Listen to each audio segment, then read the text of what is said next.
మన జేఏసీ నాయకులు తలపెట్టిన సెలవు సెక్రటరీ ప్రోగ్రాం ఇచ్చేసిన ఆ సోదర మనందరికీ శుభాకాంక్షలు తెలియజేస్తున్నాను. మనందరికీ తెలిసిన విషయమే, మనకు కొన్ని సంవత్సరాల నుండి రావాల్సిన అదే గతంలో మన సీఎం రేవంత్ రెడ్డి మేనిఫెస్టోలో పెట్టిన మన ప్రాబ్లమ్స్ అన్ని ఇట్లా మేము మా ప్రభుత్వం వస్తే మేము నెరవేరుస్తాము, మేము క్లియర్ చేస్తాము, ప్రభుత్వంలో విలీనం చేస్తామని చెప్పి మరి మొత్తం ఆదమర్చి నిద్రపోయినట్టు చేస్తుండు మన సీఎం గారు. ఇప్పటికైనా మేల్కొని మరి మన సీఎం గారు మన ప్రభుత్వం మొండి వైఖరిని వదులుకొని మరి మన సమస్యలన్నీ సాల్వ్ చేయాలని, అదేవిధంగా ఇప్పుడు రోజు రోజుకి మహాలక్ష్మి వచ్చి నుంచి మన సోదరులు డ్రైవర్లు కానీ కండక్టర్లు కానీ చాలా ఇబ్బందులకు గురవుతున్నారు. ఎవరింటి దగ్గర బస్సు ఆపమనడము, ఆర్డినరీ బస్సు ఎక్స్ప్రెస్ బస్సును కూడా ఆర్డినరీ శైలిలో ఆపమనడము, ఆపుతా బస్సులు ఉన్న వాళ్ళు ఇబ్బంది పెట్టి ఇది నువ్వు ఎక్స్ప్రెస్ వేరు కొట్టి ఆర్డినరీ ఆపుతాను తిట్టడం చాలా రోజు మన కార్మికులు చెప్తున్నా చాలా బాధగా అనిపిస్తుంది. మరి మన యాజమాన్యం ఏమో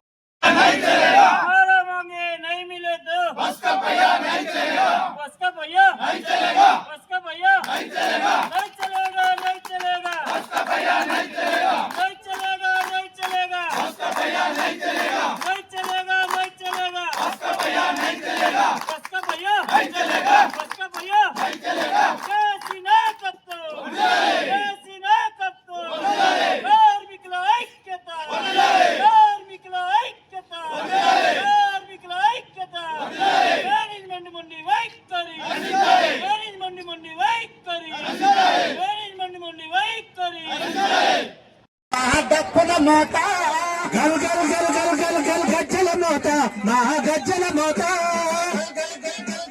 గజ్జల మోత మహా గజ్జల మోత గల్ గల్ గల్ గల్ గల్ గల్ గజ్జల మోత మహా గజ్జల మోత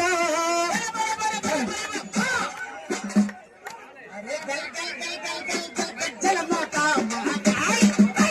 గల్ గల్ గల్ గల్ గల్ గల్ గజ్జల మోత మహా గజ్జల మోత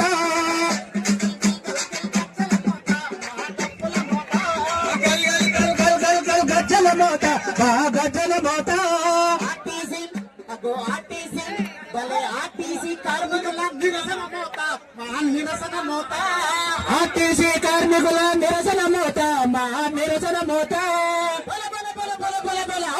కార్మికుల ఐక్యత ఆర్టీసీ ఐక్యత సోదరి సోదరుల ఐక్యత వి వాంట్ గట్టిగా వి వాంట్ సోదరులారా, మన మీటింగ్ ఇంకా టైం ఉంది, తొందరపడొద్దు. ఇవాళ సెక్రటేరియట్ లోనే 5 గంటల వరకు ప్రోగ్రాం ఉంటది. దయచేసి తొందరపడొద్దు. ఎవరు కూడా ఏసీబీ గారు ఉన్నారు, పెద్ద సార్లు అంతా ఉన్నారు ఇవాళ, కాబట్టి కలసం సార్ వస్తున్నాం. ఎవరు కూడా వాయిలెన్స్ కు తావు లేదు. ఒక ఉద్యోగులుగా జేఏసీ పిలుపుని కరెక్ట్ గా తూచా తప్పకుండా నమ్మి ఇక్కడ మన ప్రోగ్రామ్ ని సక్సెస్ చేసుకొని భవిష్యత్ కార్యాచరణని ముందుకు తీసుకొని మనం బయటకు వెళ్ళిపోదాం. అప్పటి వరకు అందరూ సైలెంట్ గా ఇక్కడే ఉండాలని ప్రతి ఒక్కరిని చేస్తా ఉన్నా. ఎవరు కూడా ఏ డిపో వాళ్ళు తొందరపడేమైనా చేస్తే బాగుండదని చెప్పి కూడా జేఏసీగా తెలియజేస్తూ